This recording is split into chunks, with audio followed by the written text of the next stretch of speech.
Bonjour et bienvenue. De nombreuses applications dans des domaines tels que la télécommunication, l'industrie, le transport, la médecine, les nouvelles technologies et autres sont basées sur la propagation des ondes. Cette diversité rend la définition d'une onde vague. Je vous propose dans cette séance de revoir cette définition. Alors, observez d'abord cette expérience faisant appel à un ondoscope. C'est en fait un appareil simple qui permet la visualisation des ondes mécaniques. Alors, qu'est-ce qu'on apprend de cette expérience d'ondoscope? D'abord, l'expérimentation a créé une perturbation ou déformation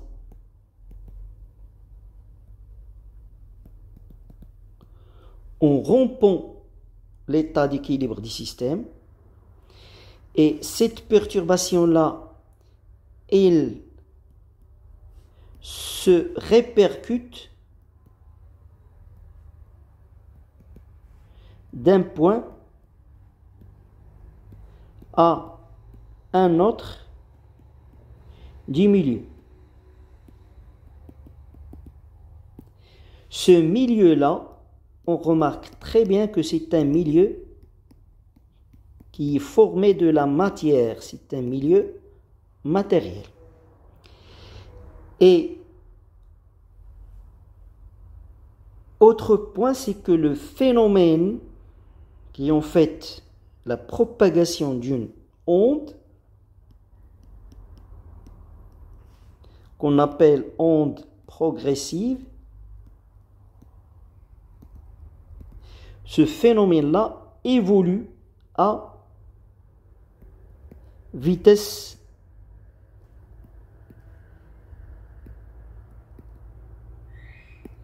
finie. Le dernier point à signaler, c'est que ce phénomène-là représente en fait un transfert d'énergie dans le milieu.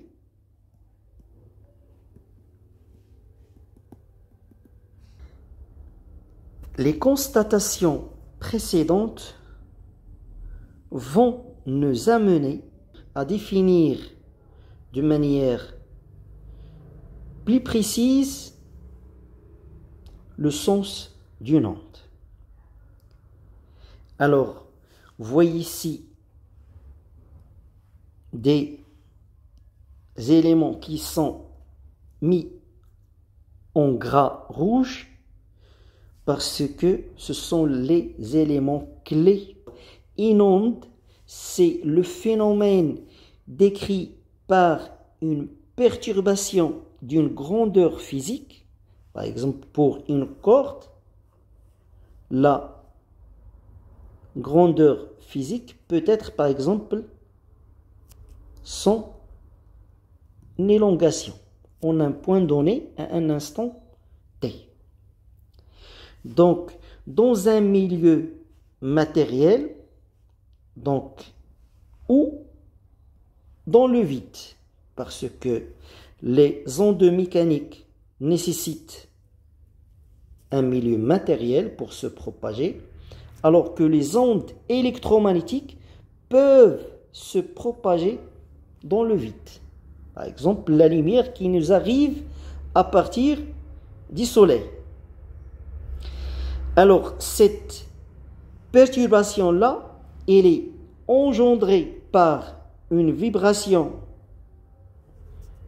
de l'expérimentateur, donc une vibration qui se propage d'un point à un autre du milieu avec une vitesse finie. Alors, qui dit vitesse finie, ça veut dire vous avez un décalage temporel. Donc, un délai temporel d'un point source, par exemple, à un point M du milieu.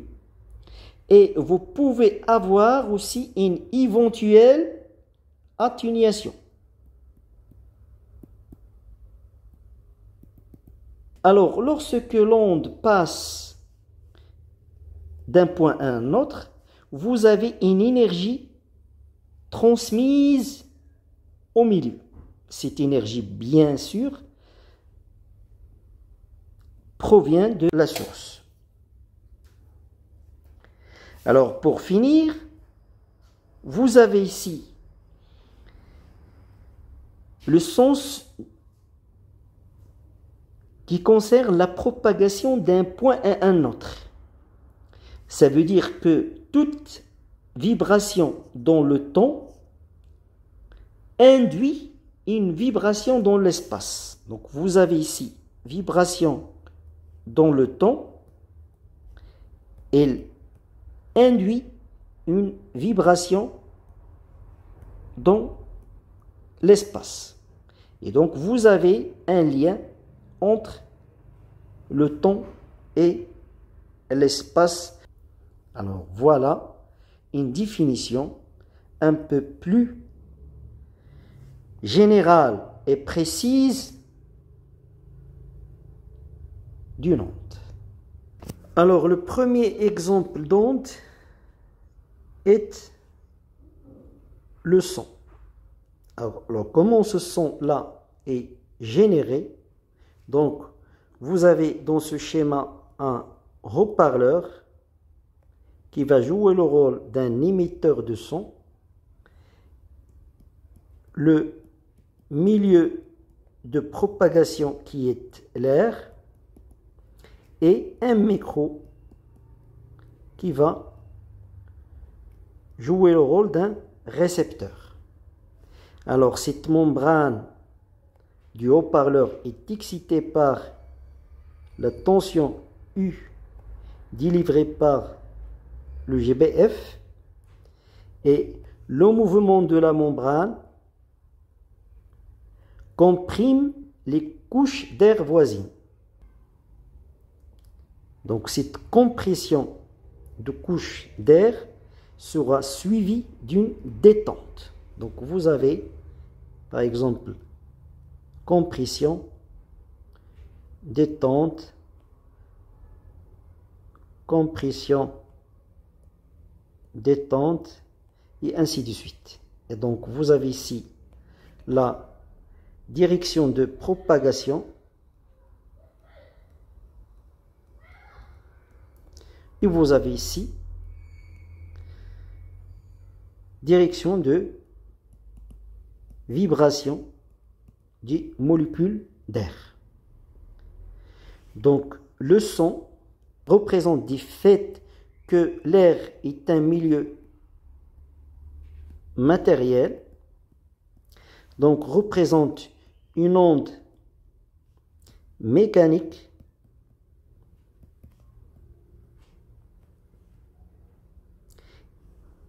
progressive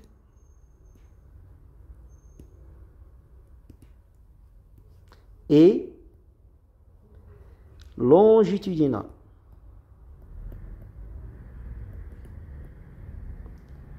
La direction de propagation est collinéaire à la direction de vibration.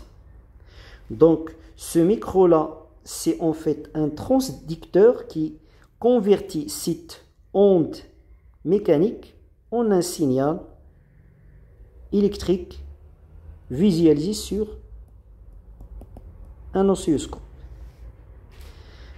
Donc, on peut mesurer la célérité de propagation de l'onde sonore dans l'air, donc il est estimé à 340 mètres par seconde pour une température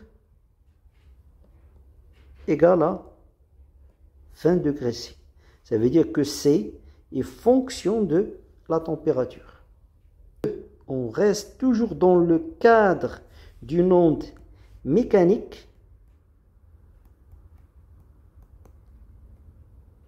mais cette fois-ci, c'est une onde ultrasonore. Ça veut dire que sa fréquence dépasse la fréquence maximale des ondes audibles, à savoir 20 kHz environ.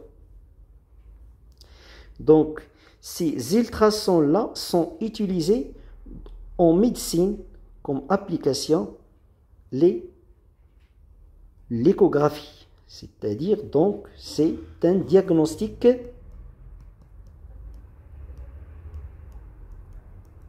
médical.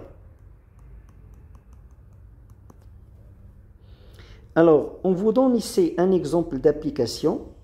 Donc, vous avez une sonde qui va jouer le rôle d'un émetteur-récepteur de ces ondes ultrasonores. Le ventre d'une femme enceinte et un fœtus dont la dimension est L2 qu'on cherche par exemple à déterminer.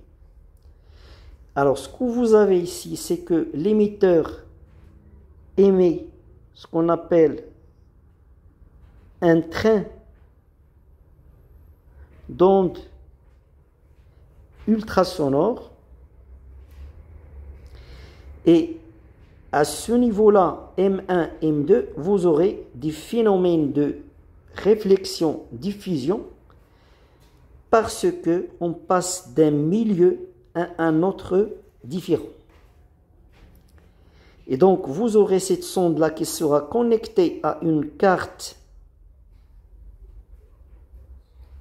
d'acquisition de données, par exemple, connectée à son tour à un ordinateur portable. Et donc, l'analyse des échos réfléchis, donc ici vous avez l'émission, l'analyse des échos réfléchis ne permet par exemple de donner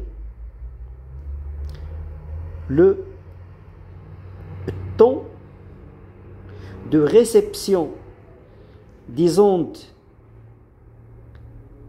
diffusées ou réfléchies en M1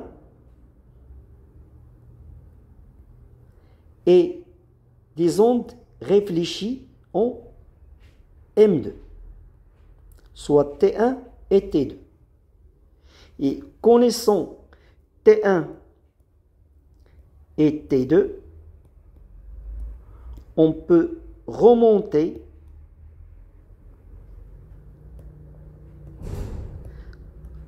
au calcul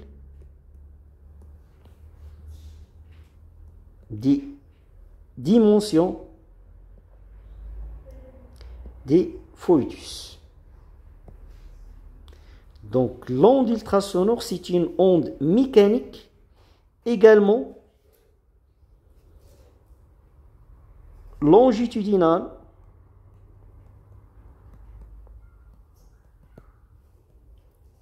et la vitesse de propagation de cette onde-là, il est estimé à environ 1500 mètres par seconde.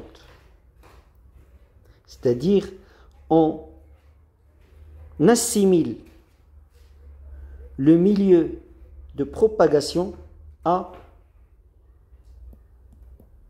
l'eau, si vous voulez.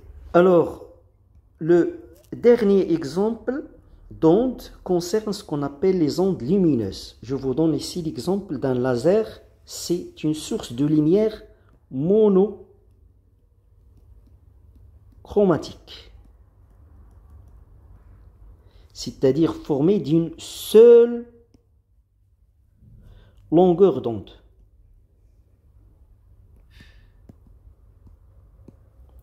Alors, ici vous avez ce qu'on appelle l'expérience de diffraction. Diffraction qui montre cet éparpillement du rayonnement laser à la traversée d'une fente de dimension comparable à la longueur d'onde du rayonnement utilisé. Alors, ce phénomène-là, il met en évidence l'aspect ondulatoire de la lumière. Ça veut dire que la lumière, elle se propage sous forme d'une onde. Et vous avez ici la grandeur caractéristique représente le champ électrique. La longueur d'onde est 632,8 nanomètres. Alors sachez que le Soleil, c'est une source de lumière blanche, dite lumière polychromatique. Ça veut dire que vous avez un spectre de lumière allant de 0,4 micromètres à 0,75 micromètres. Donc sachez enfin que ça existe d'autres types d'ondes qui feront l'objet de la suite de votre cursus scolaire ou universitaire.